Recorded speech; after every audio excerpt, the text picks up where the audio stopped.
balik na tayo sa original voice-over natin After Mother's Day nga, bigla na lang kami nag-book ng staycation sa Azul. Opo, magsa-celebrate kami ng birthday ni Jowa. Eto nga at umalis na kami. Tapos biglang nalaglag yung cellphone ko at nag-away pa. Naku, uuwi na lang siguro kami. Hoy! Nagbati na nga kami at sa ibang araw na lang kami mag-aaway. Andito na nga kami sa Victory Mall. Hihintayin pala namin dito yung family niya. Dito kasi kami magkikita-kita. Nanggaling pa kasi sila sa Tondo, Caloocan, at may galing pang Bulacan. Habang nag-aantay nga sa iba, bumili nga din muna ako ng magagamit na tsinelas. Tapos si Jowa bumili rin ng kanya. Pagbaba nga namin, bumili kami ng maiinom at makakain dahil wala pa kaming agahan. Ito nga at nakamalata pa ang mga person. Nakarating na nga kami sa SM Biguta. Pero ito at na-hold pa nga sa immigration.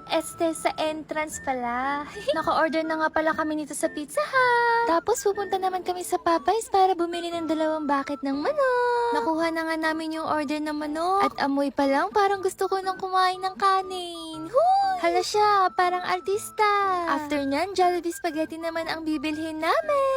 Sabi ko nga siya naman ang umorder dahil birthday niya naman. After nyan, bibili naman kami ng cake. Tagal nga namin pinag-iisipan kung anong cake ang bibilhin namin. Dahil gusto ko talaga lagi yung chocolate cake. Pero sabi niya, mango bravo naman daw. Nagbayad na nga kami. Tapos bumalik na kami. Kinantahan pa nga siya pagbalik namin. Pero hindi na videohan kaya pinaulit namin. Happy birthday!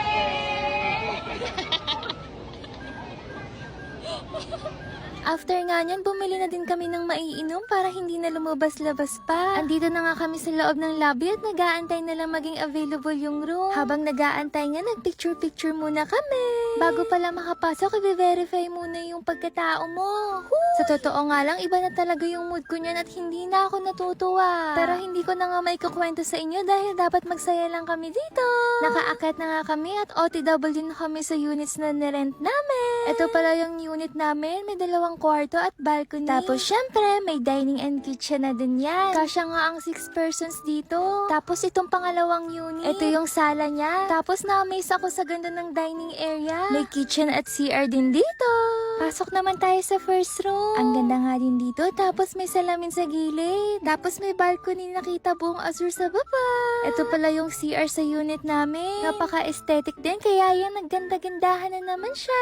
Ito nga pala yung sa room namin ni Jowa. Maganda nga din dito at may balcony din kagaya sa kabila. After nga yan, magpe-prepare na kami ng food namin. Busy talaga ang my birthday. Dahil 3 PM na at wala pa rin kaming kain. Syempre, di mawawala ang picture-picture at video bago kumain. Matik na yan. At syempre, babatiin din namin siya dito ng happy birthday. Happy birthday!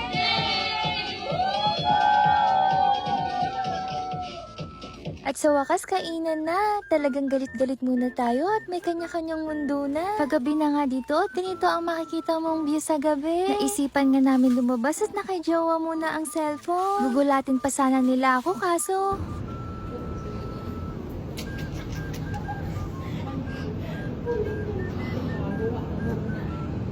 Kala ko si Sana kayo naman, hindi ba makikita?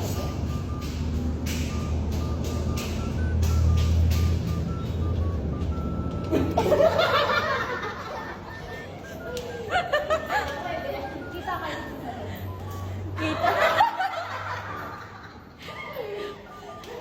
Wiset. Ang galing. At kailan daw yung palpa kayo eh? Hindi sila nagwagi.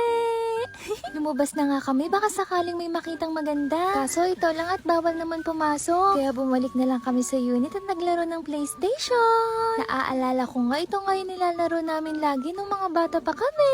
Sarap talaga maging bata, walang problema at iniintindi. Huy! Siyempre, nagmamaganda pa rin ang ate mo. Feel na feel ko nga ang outfit at ang salamin na ito. Uminom na nga lang kami ng tama lang dahil baka di magising bukas. Magsiswimming pa kasi. Mani, pizza at cake ang pulutan namin. Nagkantahan pa nga kami dito. Kinabukasan, gumising na kami ng 6 AM. 7 AM kasi ang start ng schedule ng swimming pool. Ito pala yung swimsuit na gagamitin ko. Hoy, good luck! Ito na pala ang outfit natin. Ayaw nga ni Jowa to pero wala siya magagawa. Oh, san ka dyan? Pupunta na nga pala kami sa swimming pool. Andito na nga kami sa loob pero sobrang daming nangyari bago to. Yung tipong mababatrip ka talaga. Kaya naman, wag na natin pag-usapan. Basta ang masasabi ko lang, last na punta na namin dito. Hoy! Nagpicture nga muna kaming lahat bago maligo. Syempre ako naman, picture na may 1% swimming.